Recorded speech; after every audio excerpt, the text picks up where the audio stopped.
Listo. Entonces, ¿me escuchan? ¿Me escuchan? Sí. Sí, profe. Y ven el documento. Bueno, seguíamos pues entonces la identificación del producto. Bueno, ya habíamos visto que el estudio de mercado, o sea, solamente... Profe, yo no veo documento. ¿Quién no ve el documento? No veo el documento.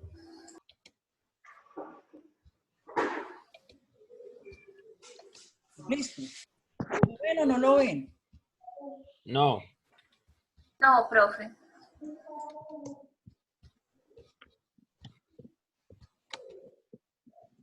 Listo. Entonces, que el estudio de mercado no es más ni menos que hacer yo una factibilidad con precios internacionales, cuánto me vale ese producto puesto en mi plan. ¿Listo? Bueno, en la identificación del producto, entonces tiene que ver con la superioridad arancelaria, que fue lo que habíamos hablado ahorita, ¿cierto?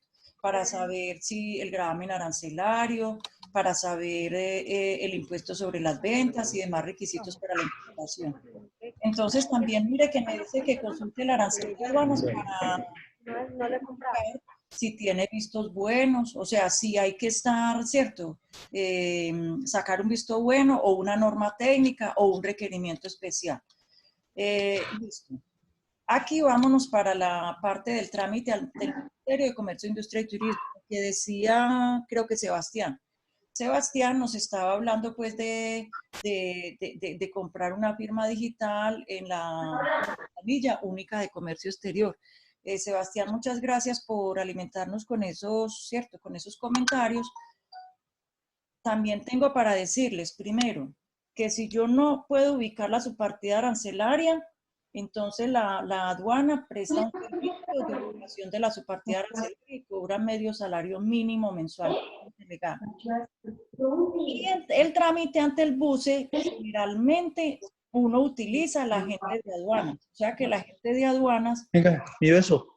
es el que... chicos, por favor, cierren al menos el... Apaguen los micrófonos. Sí, apaguen los micrófonos porque no nos deja concentrar.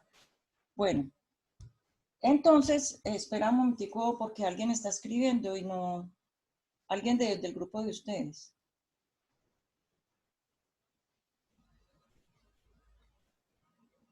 Pero no sé. Todos pueden ver ya, porque ahí le aparece como que no, que yo no me he conectado a la cámara. Pues si están ustedes, sí me conecté. Sí, profe, ya. Ya. Ah, bueno, listo. Sí. Bueno, entonces, normalmente un importador o un exportador contrata a la agente de aduanas. Entonces, la agente de aduanas es el que le hace el visto de bueno, el que le hace el registro de importación, el que le, ¿cierto? Pues algunos también le ayudan a sacar la norma técnica, aunque generalmente lo hace el importador, ¿cierto? O el exportador. Pero en cuanto a firmas digitales, normalmente es el agente de aduanas, listo. Ya que de pronto son esas grandes empresas que instalan su propio, digamos que su propio personal para hacer sus declaraciones de importación, para hacer directamente la nacionalización, pero son empresas grandes, ¿cierto? Pero la mayoría de las empresas siempre utilizan el agente de aduanas. Entonces, el agente de aduanas le transmite a usted el registro de importación. ¿Para qué en este caso dice que el trámite ante el MINSIT, en caso de requerirse registro de importación? Yo le puedo decir a la agente de aduanas, tramíteme por favor el registro de importación. O yo puedo también tener mi firma digital para yo hacer mi registro de importación. Esto se hace pues ante el BUCE con una firma digital. Tenemos el procedimiento cambiario en las importaciones. Ojo, procedimiento cambiario en las importaciones, si quieren tomen apuntes, no es más ni menos que la figura del reembolso. Ese reembolso se hace a través del banco, ¿cierto? ¿Qué sucede? Resulta que yo le estoy diciendo, yo le estoy debiendo una plata o pago anticipado, voy a comprar una mercancía y para yo pagarle esa mercancía al proveedor tiene que ser a través de un banco, ¿cierto? Que esté debidamente autorizado por el Banco de la República para hacer las transacciones internacionales. Entonces yo lo que hago es ir llamar al banco y decir, mire, necesito pagarle a un exportador o a un señor que me vendió una mercancía o que me va a vender una mercancía Entonces, lo primero que yo tengo que hacer es tener una cuenta bancaria en el banco, ¿cierto? En pesos. El banco a mí me manda 2 formularios. Uno que se llama la declaración de cambio número 1. Por ahora la dejamos en declaración de cambio número 1 porque hay más declaraciones para estas operaciones, pero para que nos vamos pues adentrando en eso. Declaración de cambio número 1 para efectuar el reembolso de las mercancías importadas. El reembolso es la operación que yo hago ante el banco. Listo. Y me manda también otro formatico de compra de divisas. Entonces, cuando yo voy a hacer ese reembolso, lo hago al tipo de cambio de la semana, no del día, ¿cierto? De la semana, porque desde el viernes, cada viernes, el último día hábil de la semana, el tipo de cambio varía, ¿cierto? Eso es para importaciones, para exportaciones. Entonces trabajo con esa tasa de cambio y a esa perdón, esa no, eso es para nacionalizar, perdón, me estoy confundiendo. Esa es la tasa representativa del día, ¿cierto? Hoy está a $4,000 el dólar, a 4,000 pesos el dólar. Entonces lo que yo hago es cambiar, comprar esas divisas. Vamos a suponer que son $100,000 que yo le estoy pagando al proveedor. Entonces a 4,000, ¿cuánto da eso? Como 400 millones de pesos, ¿cierto? Por 100,000. Listo. Entonces, ahí me cambian la platica, o sea, sácanme la plata de mi cuenta y me la convierten a dólares y ahí sí se envía, o sea, ya le hacen la transferencia al proveedor. Si no me dice entender, por favor, alguien me dice, listo. Bueno, eso es un procedimiento de reembolso. Recuerden que reembolso es el pago que se le hace al exportador o al vendedor en el exterior por haber comprado pues por una mercancía nacionalizada, por una mercancía importada. Ahora, otros trámites. Estos otros trámites tienen que ver con los famosos Incoterms, con la logística. ¿Dónde me van a poner a mí el producto? Si yo voy a importar, entonces el proveedor me puede decir, le puedo vender FOB. ¿Qué quiere decir FOB? Es que me pone la mercancía encima de la borda del barco, ¿cierto? Sobre la borda del barco. Vamos a ver si tengo aquí algunas imágenes.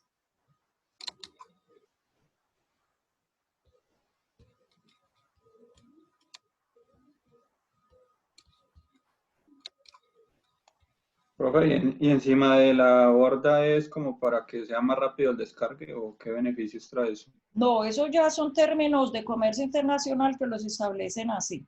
Espérate un minutico, aduana. No, ya. Espérate, ya voy a mirar a ver si me hago entender. Voy a dejar de compartir este y voy a compartir este. Bueno, mire, sobre la borda del barco, este es el barco que yo les mostré ahora 8 días, esto es la borda, ¿cierto? Entonces vamos a suponer que me van a vender FOB, entonces digamos que en este momento, si hubiera otro contenedor acá para arriba, entonces me lo van a colocar aquí encimita. Hasta aquí termina la responsabilidad del exportador. De ahí en adelante, listo, descargaron ahí, hizo el barco un movimiento rarito, no trincaron bien este contenedor, entonces se cayó. Ahí es la responsabilidad del importador para hacerle la reclamación a la compañía de seguros. O sea, ya el exportador no tiene nada que ver ahí, listo. Que es que me va a vender en el muelle, o sea, FAS. Listo, me vendió aquí en el muelle. Hasta aquí termina la responsabilidad del exportador. Y de ahí empieza la responsabilidad de nosotros como importador. Entonces, eso es lo que, bueno, que me van a vender en las instalaciones del exportador. O sea, allá afuera del puerto, del aeropuerto, en fin, de las instalaciones del exportador, en la puerta del exportador. Eso también es otro Incoterm, ¿cierto? Bueno, entonces, digamos que en la forma en como me vayan a vender, ahí es donde yo tengo que saber dónde empieza mi responsabilidad. Por eso dice, verifique los términos de negociación internacional y si le corresponde pagar el valor del transporte internacional. Si me venden en el puesto en el país de origen, entonces a mí me toca contratar el transporte internacional, ¿cierto? Si me venden puesto en el país de origen, pero el proveedor me contrata el flete internacional, o sea que yo ya no tengo que contratarlo. Eso me lo facturan, eso me lo facturan en la factura comercial, me lo colocan ahí en la factura comercial. Digamos que en esos trámites hay que saber también jugársela muy bien. Si yo soy un importador con grandes volúmenes de carga, entonces lo primero que yo hago es negociar. Tengo poder de negociación porque como traigo muevo muchas mercancías, entonces las compañías transportadoras me dan buenas tarifas, ¿cierto? Pero si yo traigo, no soy pues no muevo mucha carga así pues tan regular ni nada, entonces el flete no me va a salir tan costoso, no me va a salir tan económico. Entonces miro a ver si mi proveedor mueve grandes volúmenes de carga o tal vez mi proveedor maneja unas tarifas especiales de flete. Entonces ahí me puedo ahorrar 100, 200 mil, perdón, 100, 200 dólares, 300 dólares en un flete. Entonces básicamente a eso es a lo que se refiere el cuento de los Incoterms y también la forma de entrega de las mercancías y también la forma de cómo negociar los fletes, ¿sí? Bueno, entonces ahora sí vamos al proceso de nacionalización. En el proceso de nacionalización tiene que ver con varios pasos. El primero es la preinspección. ¿Qué es la preinspección, muchachos? Cuando llegan las mercancías, eso no es obligatorio, pero lo recomendable es yo pedirle permiso a la DIAN para que me deje revisar esa mercancía, ¿cierto? Antes de presentar los documentos de nacionalización.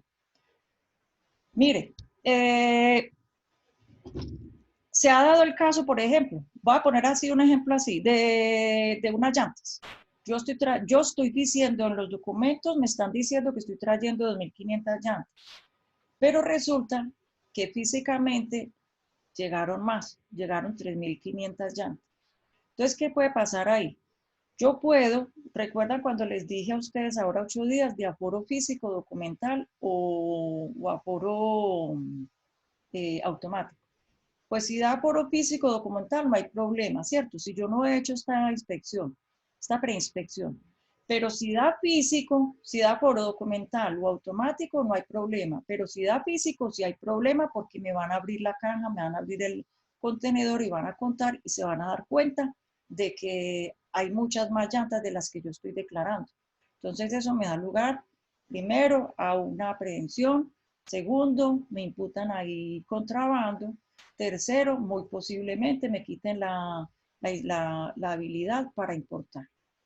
Entonces, por eso es recomendable hacer esa preinspección.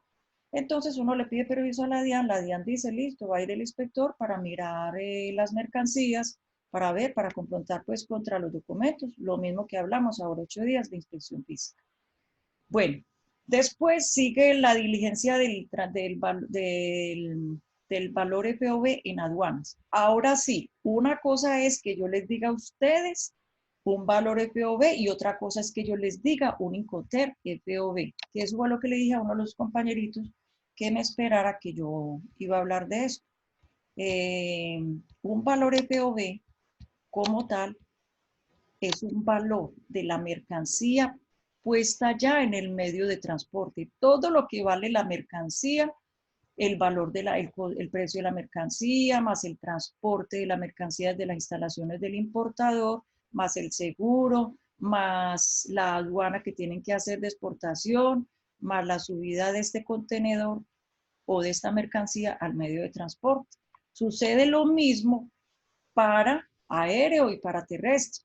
Entonces, vamos a suponer que este es un avión, entonces trae lo mismo, valor, precio de la mercancía, transporte y seguro desde las instalaciones del exportador hasta el aeropuerto, agenciamiento de aduanas o diligencia de aduanas de exportación, movilización de esta mercancía hasta ponerla en el avión.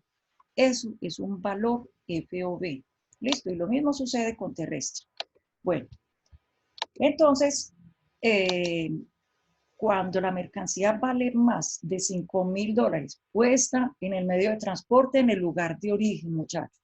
Eso le estoy hablando en el lugar de origen, no en el lugar de destino. Entonces, si mi mercancía vale más de $5.000, me toca diligenciar un formulario de declaración de andina del valor. Ahora, si yo estoy haciendo una orden de compra de $12.000 y me la van a fraccionar en 3 envíos de 4.000, me toca presentar declaración andina del valor. ¿Por qué? Porque está sujeto a una orden de compra o a un contrato de compraventa internacional. Ah, que es que vale, pero mire que es que este embarque vale 4.000. No, porque es que la orden de compra ya dice que el total está en 12.000. Por eso, esto es una de las cositas que hay que tener muy en cuenta. Bueno, ahora la liquidación de los tributos aduaneros. ¿Qué es la liquidación de los tributos aduaneros? No es más que yo saber la base para calcular los tributos aduaneros. La base para calcular los tributos aduaneros, si quiere tomen apunte de esto, es el valor FOB de la mercancía, más el flete internacional,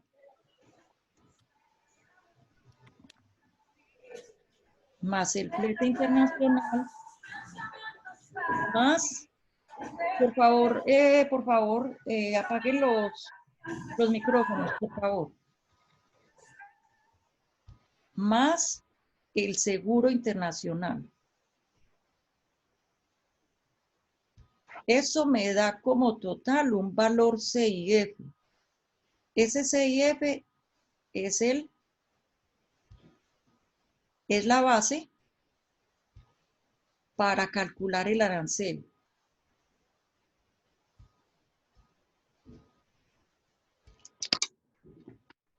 Listo. Entonces, ahí ya tenemos una primera base.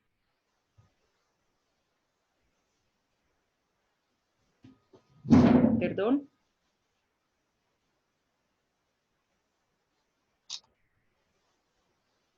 Listo. Ahí en el WhatsApp les mandé ya, digamos que esa formulita ya escrita, con mi puño y letra. Listo.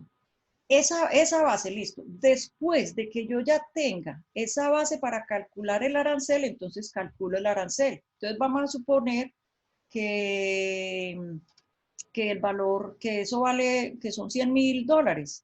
Y que Profe, perdón, ¿cuál es el valor de FOB? El valor FOB fue el que te acabé de decir.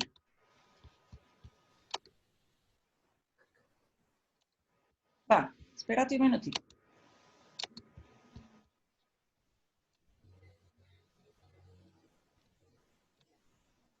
¿Te acuerdas cuando te dije que un valor FOB es la mercancía, el valor de toda la mercancía puesta en el medio de transporte? Que vamos a hablar de que es lo que vale el precio de la mercancía ya en las instalaciones del exportador, el valor del transporte y el seguro desde esas instalaciones hasta el puerto, al aeropuerto o el terminal terrestre internacional. Que también hay que sumarle los costos, los valores de aduana, ¿cierto? De agenciamiento de aduanas, de aduana de exportación. O sea, lo que es la aduana. Que hay que sumarle los costos de, ¿cierto? Los costos de esa movilización, no de ese movimiento de esa mercancía hasta el medio de transporte. Llámese barco, llámese avión, llámese camión. Recuerden, valor FOB no tiene nada que ver con el Incoterm FOB.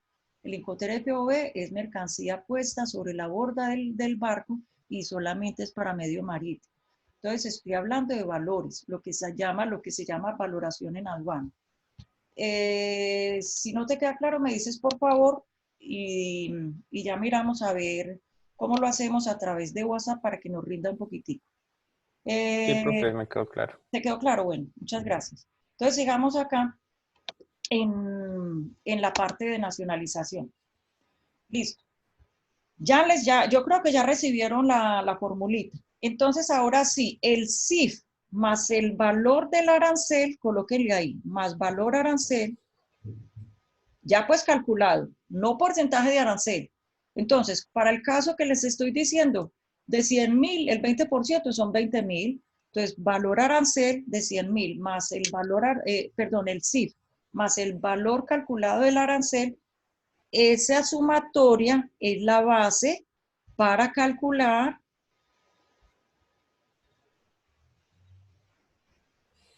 el IVA. ¿Listo? Entonces, así es que se calculan los tributos aduaneros, ¿cierto?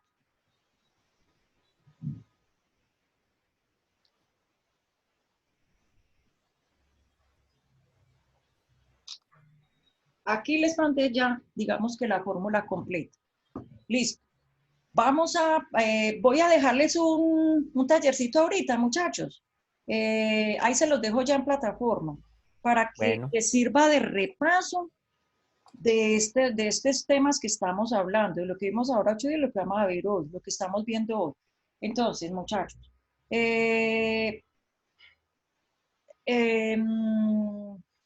perdí, listo. ¿Dónde se calcula, o sea, dónde se ve el cálculo de los impuestos, del IVA, del arancel? En la declaración de importación. No me vayan a confundir declaración andina del valor con declaración de importación, ¿cierto?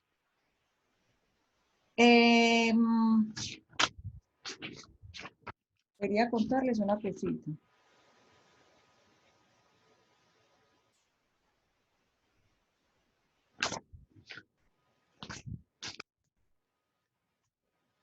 Bueno, ya eso, ¿qué hace uno con esa declaración de importación? Se las voy a hablar así, grosso modo. Yo voy a traer una importación, tengo que tener los documentos que vimos ahorita, ¿cierto? Los que vamos a ver. Y adicional, tengo que hacer la declaración de importación. Esa declaración de importación o la hago yo como importador o la hace el agente de aduanas. Listo, ay, yo no me voy a meter con eso, voy a decirle al agente de aduanas que me haga la importación. Quien elabora la declaración de importación, quien la firma y quien da el pecho para esa nacionalización ante la aduana es lo que se llama un declarante. ¿Listo? Entonces, el señor que cierto, que va a nacionalizar esa mercancía, llámese el importador o el agente de aduanas, entonces en el sistema de la DIAN baja el formulario número 500, eso lo vemos ahorita en documentos, en unas clasecitas más adelante, y empieza a tramitar toda esa información. Ahí, en ese documento es donde hay que liquidar los tributos aduaneros, que los tributos aduaneros no son más que el arancel, que los aranceles y que el IVA. ¿Listo? Listo. Entonces, por eso dice la liquidación de los tributos aduaneros.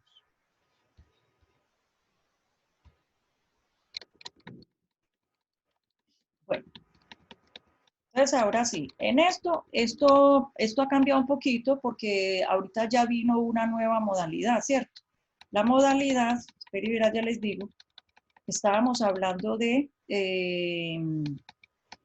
usuarios aduaneros permanentes y operadores económicos autorizados. Son figuras que representan lo mismo, solo que diferente en este caso. UAP fue una figura que salió para los importadores que hubieran demostrado como mínimo 5 millones de dólares, valor EPOB, los 12 meses inmediatamente anteriores. Y eso era pues como un club para grandes empresas, bueno, en fin, para las multinacionales y todas esas empresas grandes contribuyentes.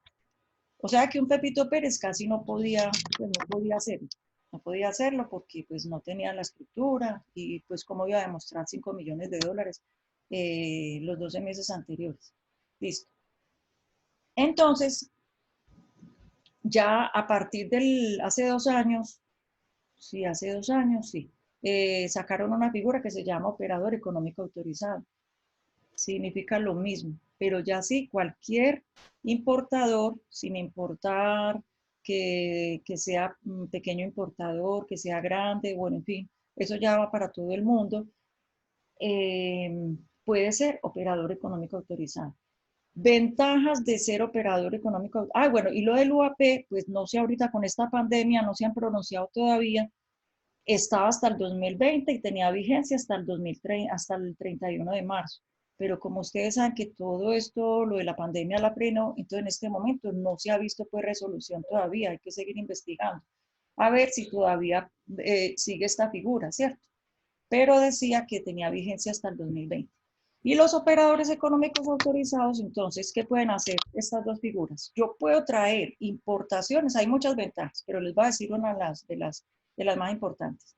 Puedo traer importaciones, nacionalizarlas y no pagar impuestos en esa vez, ¿cierto? Entonces, presento la declaración de importación, calculo los impuestos dentro de la declaración de importación, pero dice declaración de importación sin pago de impuestos.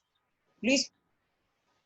¿Qué se hace ahí? Listo. No hay ningún problema. Vamos a suponer que en abril, supongamos que no hay pandemia, y entonces en abril yo empecé a importar y de abril a primero, abril 21, llevo ya 20 importaciones y las hice como operador económico autorizado. Entonces llevo los 20 importaciones y falta las otras 10 que vaya a hacer de pronto de aquí al 30 de abril. Listo. Total, 30 importaciones como operador económico autorizado, no pagué impuestos. Entonces, como no pagué impuestos, ojo a este que es muy delicado. A los 5 días hábiles del mes siguiente, o sea, a los 5 días hábiles del mes de mayo, yo tengo que hacer un pago consolidado de esas 30 importaciones que hice, ¿cierto? Ojo que a esos son 5 días hábiles. Si dejo pasar el tiempo, entonces ahí sí lo que yo siempre llamo un pago con una multa. Bueno, y entonces aquí vamos a hablar también de lo que es la parte del levante de la mercancía. Ustedes se acuerdan que hablamos de levante, de aforo, que les dije que era lo mismo, o inspección. A veces digamos que literariamente no es lo mismo, pero en la práctica sí es lo mismo, levante, aforo e inspección. Ah, levante físico, levante automático, levante documental, aforo o inspección física, documental o automática. Eso es lo que se usa en el argot popular. Listo. Entonces se habla también aquí de lo que es el levante o retiro de la mercancía. Siempre que yo voy a hacer una importación, lo primero, antes de nacionalizar, tengo que tener mis documentos en regla, sobre todo cuando estamos hablando de normas técnicas o vistos buenos. Listo. Entonces, cuando estamos hablando de normas técnicas o vistos buenos, eso se demora. Entonces, por favor, hagamos eso antes, lo más posible, pues antes de que la mercancía inclusive la despachen, si es marítimo. Y si es aéreo, muchas semanas antes, para yo poder tener todos esos documentos al día, listo. Certificado de origen. Entonces, vamos a hablar de todos los documentos que yo tengo que tener y son originales para nacionalizar. Primero la factura comercial, que eso sí ya ustedes me dan cátedra sobre una factura comercial. Registro o licencia de importación si se requiere. Si se requiere. Miren, muchachos.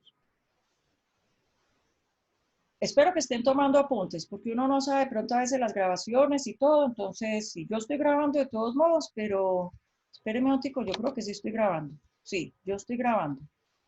Pero sí tengan mucho cuidado porque hay cosas que a veces el sistema falla, entonces van tomando apuntes, muchachos. Porque hasta en Skype ha fallado, y hasta en Meet ha fallado, y hasta en Hangout ha fallado. Listo. Entonces, el registro de licencia de importación se requiere, aquí sí no está ahí, tomen apuntes. Se requiere cuando la mercancía a importar requiere o necesita vistos buenos, normas técnicas, descripciones mínimas especiales, eso lo veremos cuando veamos régimen arancelario. Descripciones mínimas especiales o algún requerimiento especial de la aduana.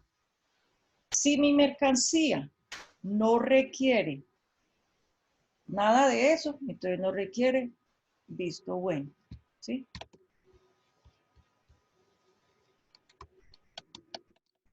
¿Qué más necesito? Necesito declaración de importación. Esa sí es obligatoria, lo que yo le estoy diciendo. Necesito declaración andina del valor si se requiere, que de eso ya ustedes me pueden dar, ¿cierto? Cátedra, porque ya lo dijimos.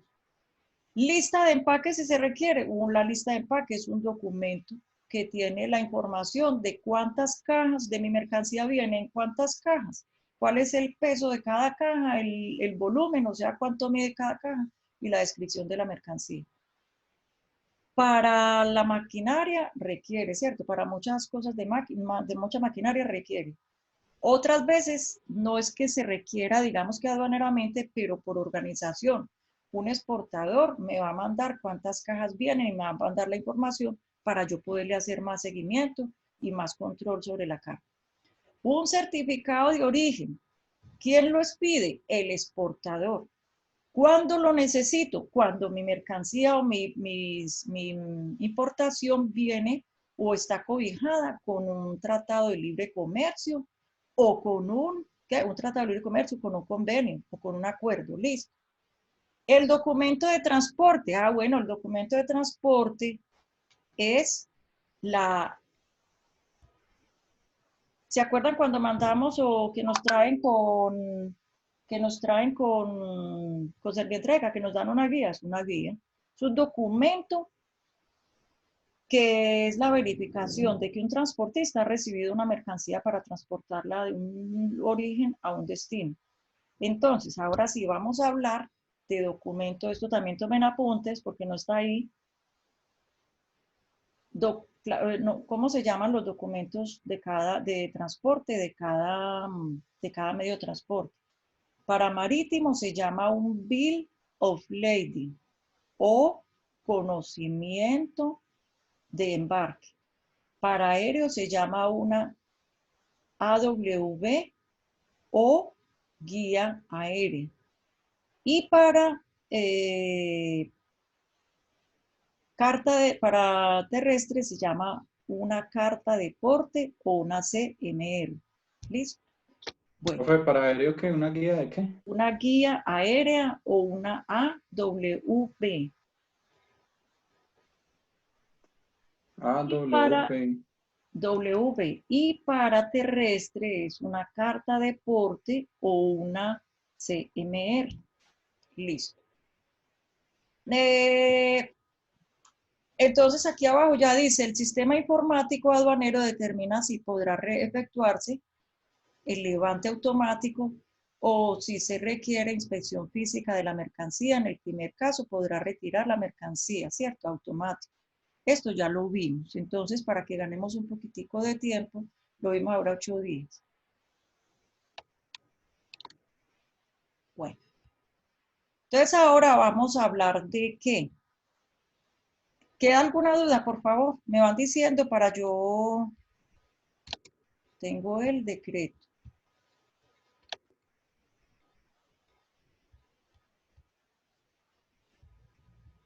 Decreto 1165.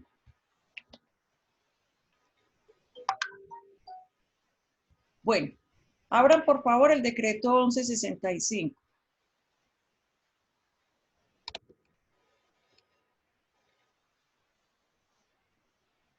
Bueno, entonces ahora sí vamos a hablar de las modalidades.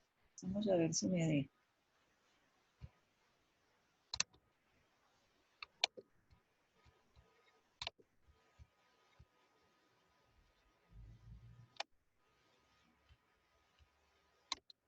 Bueno, ¿cuáles son las modalidades de importación? Gracias, muchachos, por leer el documento. Yo sé que es un poco complejo y por darme sus comentarios. Eso me dice que sí estuvieron estudiando y mire, como estudiaron, entonces podemos ir adelantando. Donde no hubieran estudiado, no hubiéramos salido ni siquiera pues de la mitad del documento de cómo importar en Colombia. Entonces, las modalidades de importación son como tal las formas, diferentes formas que hay de importar.